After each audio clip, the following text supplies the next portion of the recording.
प्रांजल खेवलकर प्रकरणी महिला आयोगाचा एक अहवाल जो आहे तो पुढे आलेला आहे। आपल्यासोबत या संदर्भात बोलण्यासाठी महिला आयोगाच्या अध्यक्षा रुपालीताई चाकणकर आहेत।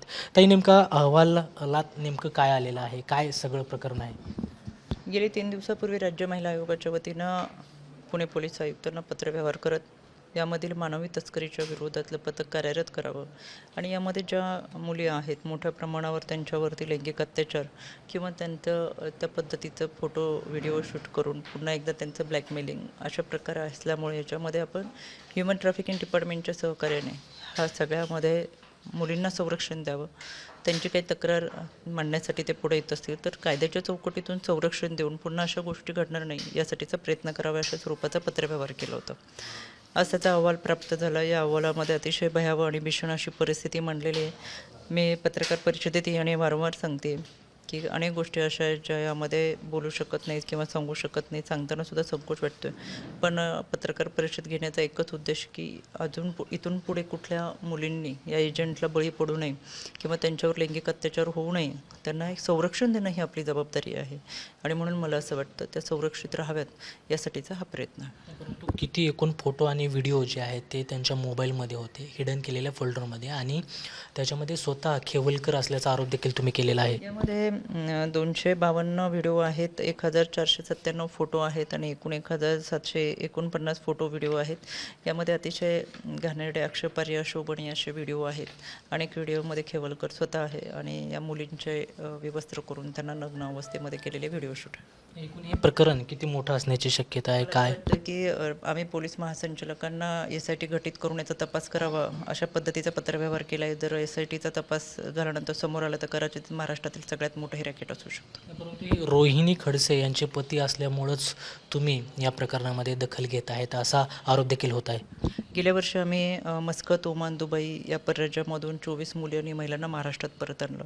आपणही सगळे त्यामध्ये होता, प्रेस कॉन्फरन्सलाही आपण होता। कदाचित गेल्या वर्षी आपण हा प्रश्न विचारायला पाहिजे होता की याच्यामध्ये काही राजकारण आहे का? राज्य महिला आयोग गेल्या 3 वर्षामध्ये ह्युमन ट्रॅफिकिंगच्या विरोधात फार मोठी प्रखर चळवळ उभी करून लढते। 30 जुलै हा जागतिक मानवी तस्करी दिन, या दिवशी कृती आराखडा तयार करण्यासाठी दिवसभर आम्ही कार्यशाळेचं आयोजन केलं। यामध्ये WCT मिनिस्टर असेल, राज्य गृहमंत्री असेल, विधान परिषद सभापती आणि हे सगळ्यांनी उपस्थित राहत देशभरातील तज्ज्ञांनी येऊन अनेक सामाजिक संस्थांनी सहभाग घेऊन तो कृती आराखडा तयार केला।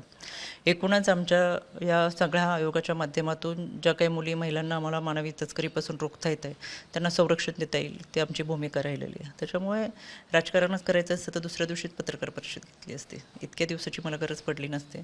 राजकारणाच्या ठिकाणी आमच्या दृष्टिकोनातून मानवी तस्करी हा अतिशय गंभीर संघटित अशी गुन्हेगारी आहे आणि ही संघटित गुन्हेगारी उखडून काढायची असेल तर एकत्रित आपण सगळ्यांनी एकत्र येऊ, सामाजिक संस्था असतील, ह्युमन ट्रॅफिकिंग डिपार्टमेंट असतील, पोलीस असेल आणि आपण सगळे लोकशाहीचा चौथा स्तंभ म्हणून आम्ही तुमच्याकडे पाहतो, आपण सगळे एकत्र आलो तर मला असं वाटतं आपण या सगळ्या मुलींना चांगल्या पद्धतीचं संरक्षण देऊ शकतो। या प्रकरणामध्ये कुठली मुलगी किंवा तरुणी समोर येऊन तक्रार दिलेली आहे का? किती मुलींनी तक्रार दिलेली आहे आणि दिली नसेल तर तुम्ही त्यांना काय आवाहन कराल? मला असं वाटतं की ह्या गोष्टींमध्ये फारशी गोपनीयता जर ठेवली तर आपल्याला तपासायला सहकार्य मिळतं। गेली 3.5 वर्षामध्ये आम्ही कोणाची नावं उघड केली नाहीत। परंतु किती मुली पुढे आल्यात, किती जणांनी तक्रार दिलेली आहे? अनेक जणींचा प्रयत्न आहे ज्यांच्या माध्यमातून हा तपास खऱ्या अर्थाने इतरांना सुद्धा आम्ही तेच आवाहन करतो की आपण आपल्यावर झालेले अत्याचार किंवा यासाठी पोलीस तक्रार दाखल केल्यानंतर आपल्याला पोलिसांकडून संरक्षण मिळेल। यामध्ये कायद्याच्या चौकटीतून संरक्षण देत असताना कुटुंबाचं सुद्धा समुपदेशन होणं फार गरजेचं आहे, ज्यामुळे कुटुंबाने सुद्धा या मुलींना परत करलं पाहिजे। प्रांजल खेवलकर आणि इतर कोण गेल्या काही वर्षांपासून संपर्कात होते असा आरोप केलेला आहे तुम्ही। कुठे कुठे या पार्ट्या व्हायच्या आणि कशा पद्धतीनं त्या मुली तिथे यायच्या, कोण त्यांना मुली पुरवत होतं? महाराष्ट्रामध्ये ते साकीनाका असेल, लोणावळा असेल, गोवा असेल, जळगाव असेल, अशा अनेक ठिकाणी ह्या रेव पार्ट्या झालेल्या आहेत। आरुष नावाची एक व्यक्ती यांच्यामध्ये आहे जी मुली पुरवण्याचं काम करत होती, त्याच्यामुळे हे रॅकेट उघड होणं फार गरजेचं आहे। आरुष म्हणून जी व्यक्ती आहे तिने आत्तापर्यंत कुठे कुठे मुलींना पाठवलेलं आहे आणि कशा पद्धतीने हा सगळा व्यवहार केलेला आहे, सिनेमामध्ये काम देण्याचं आमिष दाखवून अशा पद्धतीने त्यांच्याबरोबर लैंगिक अत्याचार केले गेलेत आणि एकंदरच म्हणूनच आमची मागणी आहे SIT गठीत करावी आणि त्या माध्यमातून हे सगळी माहिती सखोल चौकशी व्हावी आणि ह्या सगळ्या पाठीमागचा उद्देश की इथून पुढे महाराष्ट्रातल्या कुठल्या मुली आणि महिलांनी कोणाच्याही अशा पद्धतीच्या एजंटगिरीला बळी पडू नये। या प्रकरणामध्ये किती मुली ज्या आहेत ते पीडित असण्याची शक्यता आहे, किती मुली अडकण्याची शक्यता? 350 पेक्षा जास्त मुली या प्रकरणामध्ये असण्याची शक्यता।